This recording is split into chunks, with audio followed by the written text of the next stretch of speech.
사도 바울이 빌립보서를 기록한 목적 중에 하나는 자신의 투옥으로 인하여 근심하는 빌립보 성도들을 위로하고 격려하는 것이었습니다.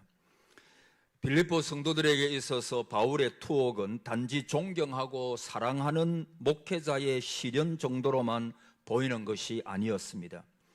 그들에게 있어서 바울은 하나님께서 보내신 사자였고, 그런 바울의 투옥은 믿음이 아직 연약한 성도들에게 있어서 복음의 패배로까지 보일 수가 있었습니다. 실제로 바울은 에바브로 디도를 통해서 그런 빌립보 성도들의 생각을 전해 들었을 것입니다.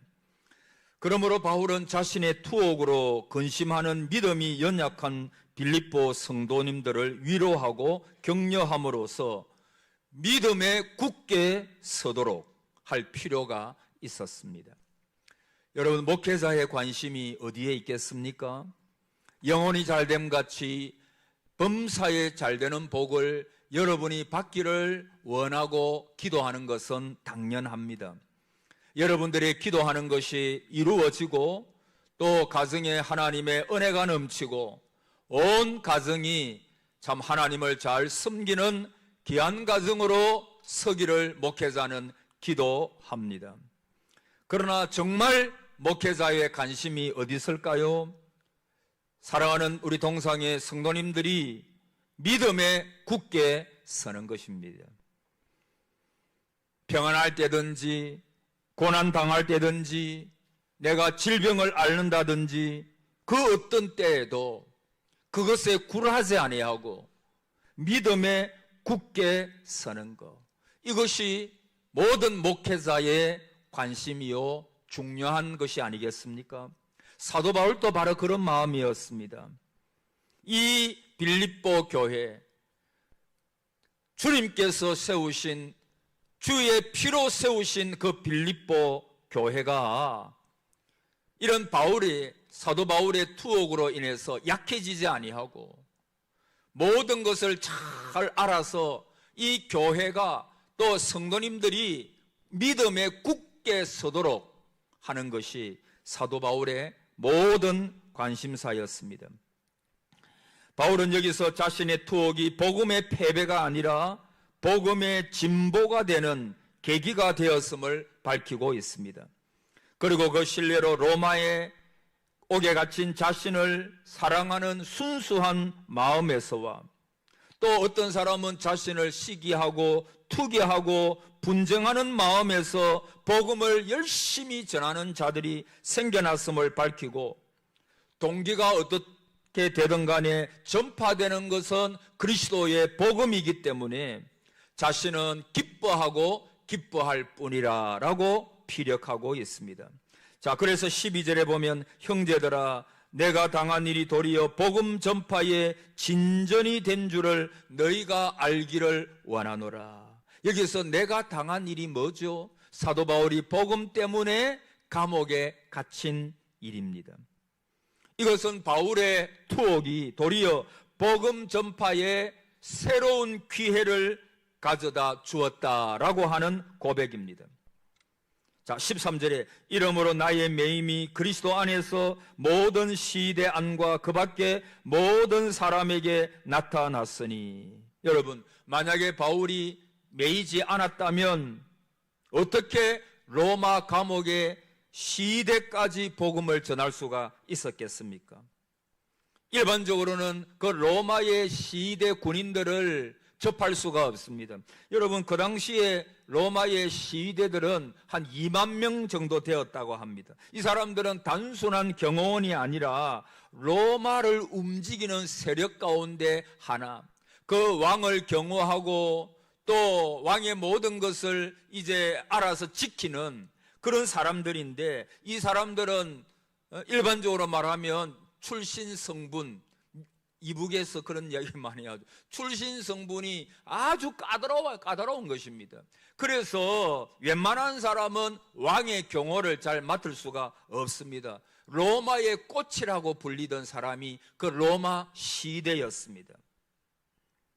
그런데 그가 로마 옥에 갇힘으로 그 시위대 안에 있는 사람들을 만나게 되었고, 그 군인들이 계속 몇 사람씩 교대하면서 사도 바울을 지키니까 그 사도 바울을 통해서 바울은 복음의 정말 결정적인, 저들에게 복음을 전할 수 있는 기회라고 생각을 했습니다. 그래서 그들에게 복음을 전하기를 시작했지요. 그런데 그가 옥에 갇힘으로 시위대 안에서 유명하게 되었습니다. 아마 시위대인들은 옥에 갇힌 사도 바울의 모습을 보았을 것입니다. 거기에는 억울하게 갇힌 사람도 있었을 것이고 또 잘못을 해서 갇힌 사람도 있었을 것입니다. 따라서 신경이 날카로워지고 정서적인 불안 상태에 있기 때문에 인격적인 아름다움을 나타내기가 어려웠을 것입니다. 감옥은 모두에게 위기를 가져다 주는 곳이라고 할 수 있습니다. 그런데 사도 바울은 갇혔지만 그 자세가 흐트러지지 아니하고 어떻게 하든지 이 시대 안에서도 저 사람들에게 내가 복음을 전해야 되겠다라고 그렇게 생각을 했을 것입니다. 그래서 흐트러지지 아니하고 그 복음을 전하는 사도 바울의 모습을 보고 그들이 복음을 받아들이기 시작했습니다. 이것이 복음의 1차적인 효력이었습니다. 그리고 2차적인 효력도 있었습니다. 14절에 형제 중 다수가 나의 매임으로 말미암아 주 안에서 신뢰함으로 겁없이 하나님의 말씀을 더욱 담대하게 전하게 되었느니라. 여러분, 복음 전파를 위하여 수고하던 형제들은 이 바울이 복음을 위하여 옥에 갇히는 것을 두려워하지 않는 모습을 보았습니다. 정말 바울은 겁없이 복음을 전파하는구나, 담대히 하나님의 말씀을 전하는구나. 저 바울이 전하는 저 복음은 너무나 확실한 복음이구나. 바울은 저 복음을 마음으로 믿고 전하는 것이구나. 그 바울의 확신에 찬 모습을 이 사람들은 보았을 것입니다. 여러분, 늘 말씀을 드리지만은 목사가 설교를 하는 것은 이 강단에서 설교를 하면 되는 것이죠. 설교가 부담스러울 때도 많지만 그러나 강단에 서서 준비해서 제 능력껏 설교하면 되는 것입니다. 그런데 여러분들이 어디에서 은혜를 받을 것입니까? 목사가 설교한 대로 살지 못하면 저 목사 저렇게 설교해놓고 어려운 가운데서도 믿음으로 살아야 합니다. 믿음으로 전진해야 합니다. 인내해야 합니다. 참아야 됩니다. 어떤 절망적인 상황 가운데서도 주님만을 바라봅시다. 목사가 설교해놓고 목사가 먼저 불신하고 목사가 믿지 아니하고 목사가 여러분 앞에서 절망만 하고 있다면 그 목사의 설교는 아무것도 아닌 것입니다. 그냥 울리는 꽹과리에 지나지 않는 것입니다. 목사의 설교는 목사의 삶에서 비로소 드러나기 시작하는 것입니다. 사랑하는 성도 여러분, 여러분의 믿음이 어디서 드러나겠습니까? 여러분의 삶에서 드러나는 것입니다. 여러분, 왜 많은 학생들이 교회를 나오지 않고 나중에는 하나님을 떠날까요? 여러분, 우리가 늘 하는 말로 그렇지 않아요? 부모님들이 말로는 하나님을 사랑한다 하는데 정작 모든 결정에, 모든 삶에 믿음이 사라져버린 거예요. 말 따로 행동 따로인 거예요. 그러니까 그 부모님의 신앙을 보니까 저거는 진짜 믿음이 아니다. 저보고 하는 말이에요. 저거는 진짜 믿음이 아니다. 가슴으로 하나님을 정말 믿는 것이 아니다. 여러분, 그래서 많은 다음 세대, 우리의 다음 세대들이 하나님을 떠나고 거기서 실망하고 그런 경우가 너무너무 많은 것입니다. 여러분, 하나님의 은혜를 체험한 성도들은 동료가 복음을 통해서 어려움을 당하는 것을 보면 오히려 용기를 얻게 됩니다. 주의 종들이 복음을 위하여 고난을 받을 때 성도들이 담대해집니다. 여러분, 전쟁터에서 전우가 총에 맞아서 쓰러지는 것을 보면 어분이 일어나 가지고 더 용감히 싸우는 것과 마찬가지입니다. 그래서 여러분, 한 사람의 모범이 정말 중요한 것입니다. 바울이 감옥에 갇혔지만 실망하지 않고 그 감옥 속에서도 절망하지 않고 담대히 복음을 전하는 것을 보면서 다른 사람들이 용기와 소망을 갖게 되는 것입니다. 유대인들이 하만의 계략에 의해 가지고 동족 유대인들이 어느 한날에 모두가 죽게 되었을 때 모르드게는 베옷을 입고 금식하며 하나님 앞에 기도하기 시작했지요. 이것이 왕후 에스더에게 영향을 미쳤습니다. 왕후 에스더가 용기를 얻고 그도 금식 기도를 하면서 내가 죽으면 죽으리이다 고백을 하고 왕 앞에 나아갔을 때 민족을 살리는 역사가 일어났습니다. 육신의 병으로 고통 중에 있으면서도 기도하면서 인내하며 믿음에 흐트러지지 아니하고 혹 실망도 하겠지만 그러나 믿음으로 나아가는 것을 보고 더욱더 주님을 의지하는 성도 그 한 분을 볼 때, 정말 그렇게 살아가는 분을 볼 때 옆에 있는 성도들은 도전을 받는 것입니다. 사업에 실패한 성도가 어려움 속에서도 오히려 더 담대한 모습을 보이면 그것을 지켜보는 성도들이 용기와 힘을 얻게 되는 것입니다. 온갖 어려움 가운데서도 인내하고 기도로 나아가는 성도 한 사람, 그 한 사람을 성도들이 바라볼 때 용기를 얻는 것입니다. 전에도 말씀드렸죠. 우리 소천하신 황순실 집사님 강산병원에 입원하시고 제가 몇 번 이제 문병을 했잖아요. 그리고 마지막 이제 문병하고 나서 돌아가시는데 그 앞에 제가 문병할 때 집사님에게 그렇게 물었다 했잖아요. 집사님 너무 힘드시죠? 집사님 너무 아프시죠? 목사가 가가지고 그 아파하는 집사님에게 뭘 묻겠습니까마는 그래도 뭐 말은 해야 되니까 집사님 힘드시죠? 그러니까 이 집사님이 정말 믿음의 말씀을 하셨어요. 그분은 믿음의 사람이었어요. 목사님, 내가 아플 때마다 십자가를 바라보고 주님이 아파하신 그 십자가에 비하면 이거 아무것도 아니잖아요. 여러분, 아무것도 아닌 게 아닌데 인간이 죽음 앞에 섰을 때 얼마나 외롭고 고독하고 아프고 성도도 두려움이 왜 없겠어요. 그런 가운데서도 이 황 집사님은 목사님, 내가 십자가 생각하고 참고 견딥니다. 목사님 걱정하지 마세요. 우리 집사람도 같이 들었어요. 제가 끝까지 주님을 의지하고 나갈 것입니다. 그 말씀을 듣는데 전율이 일어나더라고요.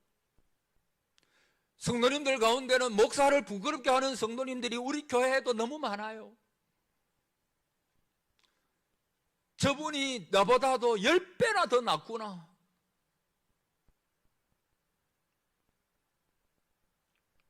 여러분, 우리 잘 아는 김동원 목사님이라는 분이 있지요. 이분도 교회가 어려워가지고 2달 동안 거의 폐인처럼 너무너무 어렵게 목회를 그만두려고 생각을 했대요.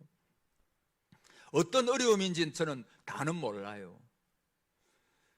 그러나 그는 너무나 그때가 어려웠기 때문에 내 목회 이제 끝났다, 내 목회 포기한다, 그렇게 생각을 했답니다. 그리고 그분은 뒤에 폐암을 비롯한 3가지의 암을 앓으셨잖아요.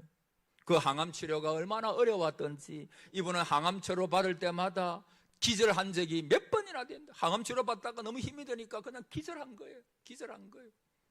너무너무 힘들었대요. 우리가 어떻게 다 알겠어요? 그 먹지 못하고 자지 못하고. 제가 근데 그랬잖아요. 그분이 말씀하시기를 일용할 양식을 주옵소서. 우리가 그렇게 주기도문 하는데 일용할 양식은 앞에 있는데 그걸 먹을 힘이 없는 거예요. 그걸 소화시킬 힘이 없는 거예요. 그래서 하나님 일용할 양식 먹고 좀 소화시킬 수 있도록 하나님 은혜를 주옵소서. 근데 그분도 그 목회를 그만두려고 한 2달 동안 거의 폐인처럼 아무 데도 나가지 아니하고 그냥 있다가 그분이 살아난 것이 무엇 때문이라 그랬죠?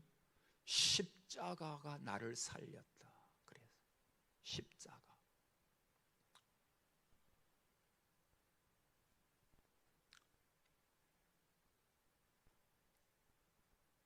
십자가를 생각하니까 내 이 어려움이 이게 무슨 어려움이라고. 여러분 왜 어렵지 않겠어요? 목회 포기하려고 했는데 자기의 모든 것을 다 바쳐서 부족하지만 목회하고 목회 포기까지 하려고 했는데 왜 어렵지 않았겠어요? 여러분 또 그런 어려움이 다 있으시잖아요. 근데 이분을 일으킨 것은 다른 게 아닙니다. 십자가. 그 십자가를 바라볼 때 내가 지난주에 말씀드린 것처럼 십자가 앞에 딱 서면 내가 얼마나 귀한 존재인가. 나를 이렇게 얼마 전에도 그분의 유튜브를 들어본 나를 이렇게 쉽게 망하게 하려고 했다면 예수님께서 십자가를 지시지도 않았을 것이다. 나는 그처럼 하나님 앞에서 귀한 존재인데 내가 스스로 낙심하고 절망하고 그렇게 한 것이 얼마나 하나님 앞에서 잘못된 것인가. 그분은 그렇게 생각을 하고 여러분이 얼마나 귀한 존재인 줄 아십니까? 십자가로 바꾸신 분이 예수 그리스도, 하나님께서 그리스도를 내어주시고 저와 여러분을 살리신. 그래서 여러분 십자가 앞에 서면 나의 존재가 허무해질 수가 없습니다. 하나님의 사랑을 생각해 보니까 하나님의 사랑을 생각하니까 내 존재가 너무 소중한 것입니다. 그분이 십자가를 지셨으므로 나는 엄청난 값의 존재가 되었구나. 지난주 제가 말씀드렸잖아요. 구제불능인 나를 하나님이 그렇게 십자가로 사랑하셨다. 그걸 생각해 보면 절망할 수가 없어요.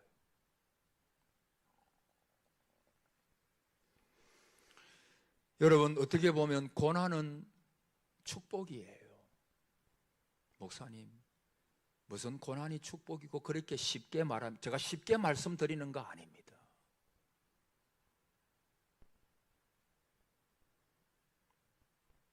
어떤 때는 어떤 분은 그렇게 말했어요. 하나님께서 고난을 통해서 축복을 주시는데 고난이라고 하는 보자기를 통해서 주신다 그래서요. 그래서 여러분 그 고난의 보자기를 이렇게 뜯기 시작하면요 너무 어려워요. 진짜 죽고 싶을 정도로. 여러분 그런 적 없었습니까? 그냥 내 이제 죽었으면 좋겠다. 지난주 그런 분 없었습니까? 고난의 보자기를 펼 때 고난의 저 끝은 축복인데 근데 그 고난의 보자기를 하나씩 풀기 시작하면 정말 어려워요. 힘들어요. 근데 그 고난의 보자기를 다 풀고 하나님의 은혜로 그것을 견디고 잘 인내하고 나면은 뒤에는 하나님께서 상상할 수 없는 복을 주시는 줄을 믿습니다. 복을 주시는 거예요. 설교 준비하면서 어느 목사님의 그 책을 읽는데 그분 자기 교회에 그 집사님 이야기를 하나 해놨더라고요. 어느 교회 집사님 가정에 힘든 일이 생겼대요. 그 집사님의 남편이 억울한 사정으로 감옥 갈 처지에 놓이고 말았다고 합니다. 일이 잘 해결되어서 감옥에 가지 않기를 기도했지만 일은 더욱 얽혀가지고 결국 옥살이까지 하게 되었답니다. 목사는 그 여자 집사님에게 무조건 빨리 석방시켜달라고 매달리지 말고 지금 비록 힘들지라도 하나님께서 남편에게 어떤 일을 하시든지 그 하시고자 하는 일을 충분히 행하시도록 그렇게 기도합시다 라고 권면을 했습니다. 빨리 석방되는 것이 능사만 아니라는 말이지요. 사실 그 여자 집사님은 그 상황을 인내하면서 잘 견뎠습니다. 문제는 정작 주변 사람들에게서 나왔어요. 남편은 옥살이 하는데 부인이 어떻게 저렇게 태평할 수가 있느냐, 그 쓸데없는 입방아였습니다. 여러분, 우리가 말을 좀 아껴야 되고 신중하게 해야 돼요. 지난주에 마가복음을 저는 이제 여러분에게 설교하면서 예수님께서 성령의 능력을 힘입어 가지고 귀신을 쫓아내고 병을 고치시는데 그 서기관들이 뭐라고 말을 했다 그랬죠? 바알세불을 힘입어서 귀신들을 쫓아내고 병을 고친다. 바알세불은 뭐 한마디로 말하면 사탄을 의미하거든요. 그러니까 예수님을 사탄의 앞잡이로 이야기한 거예요. 그때 예수님께서 다른 모든 죄는 용서함을 받되 성령 해방죄는 결코 용서함을 받지 못한다. 그때 그 말씀을 예수님께서, 다시 말하면 신성모독죄, 이건 분명히 하나님께서 하시는 일이 분명한데도 마귀의 힘을 입어가지고 저 귀신을 쫓아내고 병자를 고친다고 그 서기관들이 예수님 보고 그렇게 이야기를 했잖아요.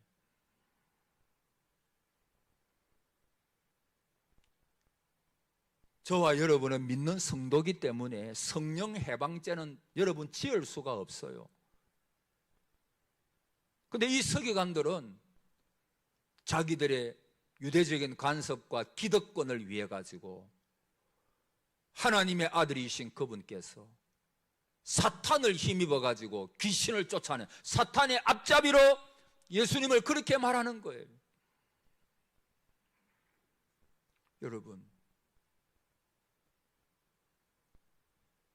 우리가 그래서 내가 잘 모르는 말들을 자꾸 전달하고 그러면 안 돼요.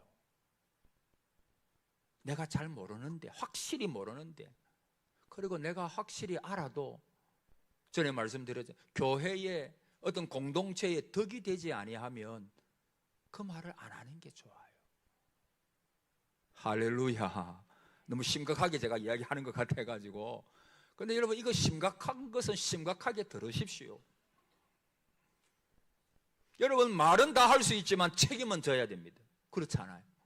내가 말은 얼마든지 자유롭게 할 수 있어요. 그러나 책임은 져야 되죠.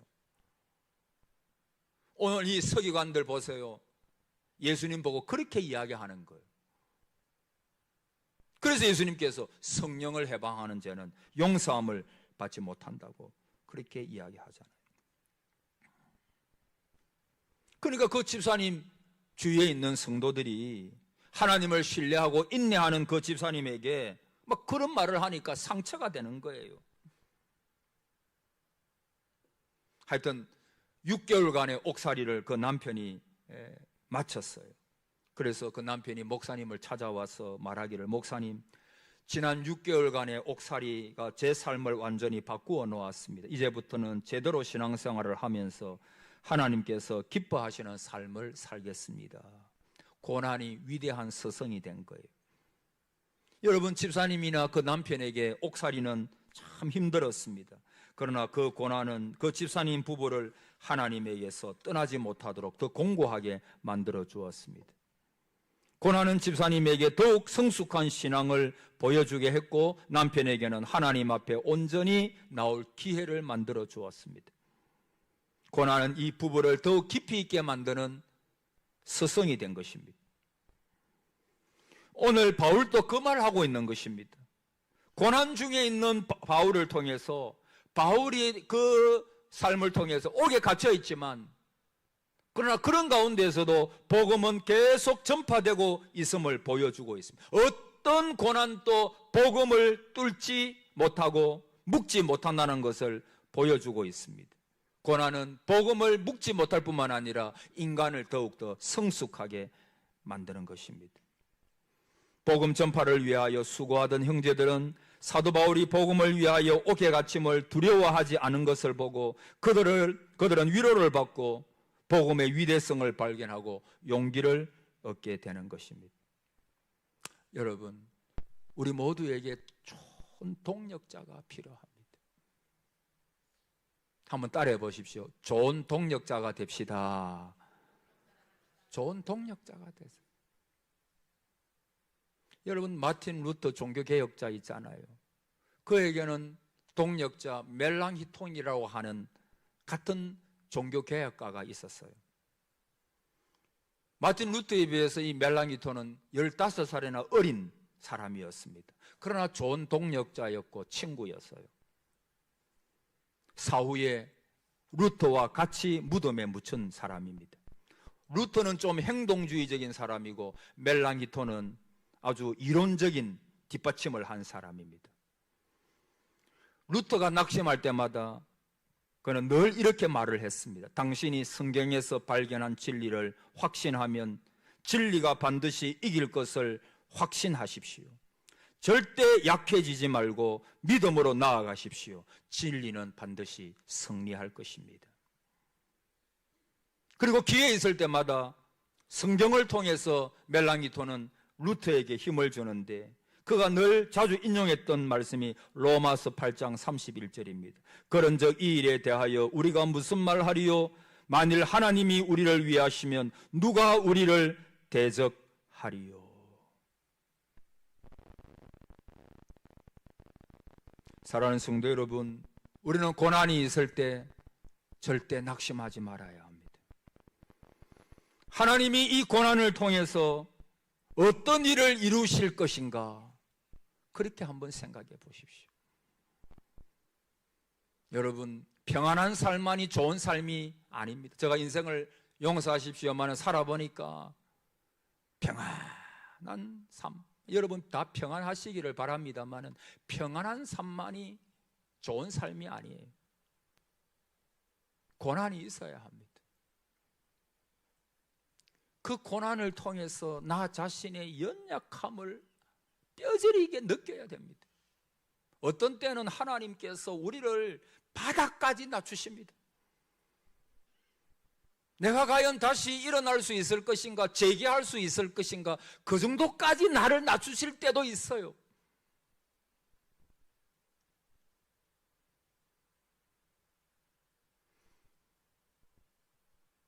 그런데 그때마다 누가 그리스도 안에 있는 하나님의 사랑에서 나를 끊으리요?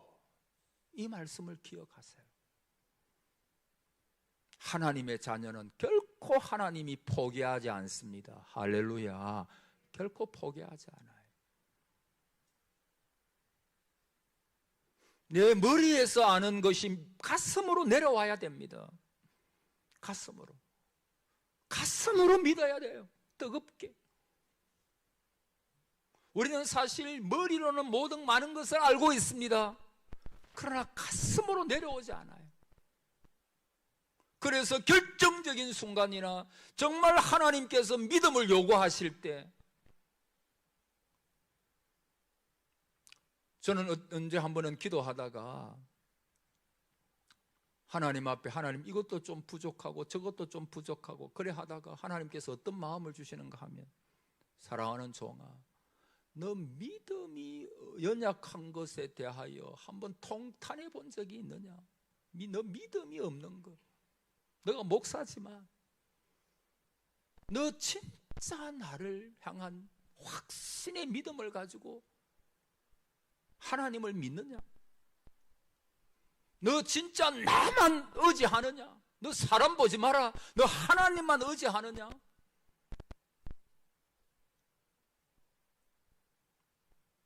하나님께서 그 마음을 얼마나 주시는지, 하나님 그렇군요. 나는 하나님을 그렇게 의지하지 못했군요.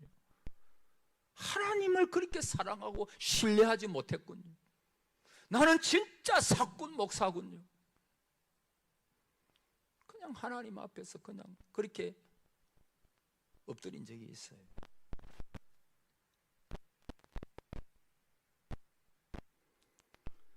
이 고난을 통해서 하나님께서 어떤 일을 이루실까 기대가 돼요. 고난 당할 때마다 기대가 돼요. 여러분, 사도 바울은 하나님의 위대한 종이에요. 그래서 그는 어떻게 하든지 하나님의 교회가 굳건하게 서 있기를 기도해서 성도님들의 믿음이 어떤 상황 가운데서도 흔들리지 아니하고 서 있기를 기도했어요. 오늘 우리 동상재단을 향한 저의 기도도 마찬가지입니다. 여러분, 어떤 상황 가운데서도 흔들리지 마시기를 축복합니다. 흔들리지 마. 믿음에 굳게 서시기를 바랍니다. 그런 분이 필요합니다. 우리 교회에. 제가 그런 사람이 되기를 정말 원합니다. 어떤 상황 가운데서도 하나님만을 신뢰하고 고난이 다가올 때 낙심하지. 왜 낙심 안 될까요? 목사도, 여러분 한번 물어봅시다. 목사도 낙심될 때가 있을까요, 없을까요? 에? 있죠. 왜 없어요? 목사도 인간인데. 목사도 포기하고 싶을 때가 있을까요, 없을까요? 있죠. 왜 없을까? 인간인데.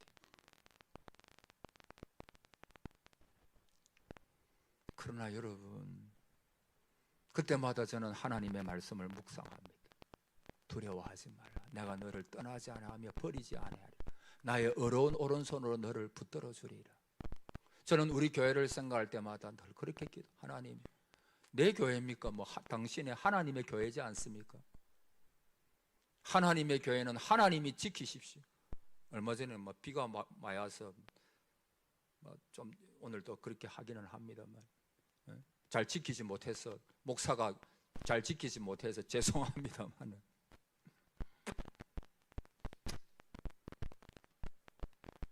사실 저런 것은 아무것도 아닌 것은 아니지만은 여러분, 교회가요 정말 진리 위에 굳게 서고 여러분들이 말씀 위에 굳게 서고 흔들리지 않는 믿음으로 살아가는 그 교회가, 그게 좋은 교회 아니겠어요?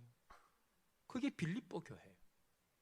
오늘 이상하게 설교가 제가 준비한 거하고 조금 다르게 많이 되었습니다. 그러나 여러분, 오늘 이것이 저와 여러분에게 필요하기 때문에 우리 교회에 오늘 하나님께서 말씀을 주셨다고 믿습니다. 사랑하는 여러분, 교회를 위하여 기도하십시오. 기도해 주십시오. 교회가 말씀 위에 굳게 서가도록, 성도들이 말씀 위에 굳게 서가도록 위하여 기도하십시오. 그리고 흔들리지 마십시오. 하나님 앞에 모든 것을 맡기고 그분에게 의지할 때 하나님은 이루시고 은혜를 주시고 이 시대에 우리 교회를 통해서 하나님이 하시고자 하는 일들을 하나님께서 귀하게 하실 줄을 믿습니다. 여러분, 이 믿음으로 우리 교회를 잘 받들어 섬기는 저와 여러분 되기를 축복합니다. 아멘.